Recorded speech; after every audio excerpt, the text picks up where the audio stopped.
Tim pengawas yang diterjunkan oleh Badan Ketahanan Pangan dan Peternakan Sumatera Selatan untuk mengawasi pedagang hewan kurban yang menjual hewan tidak memenuhi syarat terdiri dari dokter hewan, lalu perwakilan Asosiasi Peternak dan petugas Badan Ketahanan Pangan dan Peternakan Sumsel.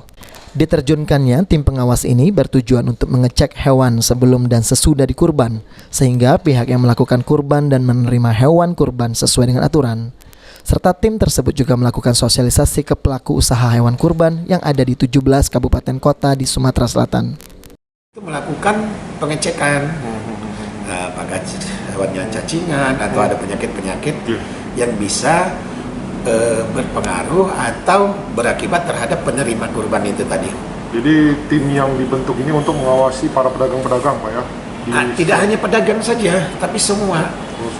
Semua mengawasi dalam arti mereka memberikan sosialisasi dari di masjid, di musola, kemudian pedagang, kemudian semuanya yang yang pelaku bisnis ini.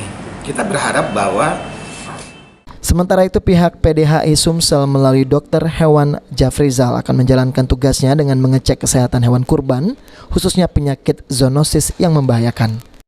Terkait dengan masalah penyakit zoonosis yang ditakutkan, ya, apabila penyakit zoonosis ini adalah penyakit hewan yang di sapi itu banyak sekali, toksoplasma, kita bicara brucellosis, kita bicara penyakit Paschiola, ya kan, hepatika yang merupakan penyakit hati yang banyak ditemukan di sapi-sapi.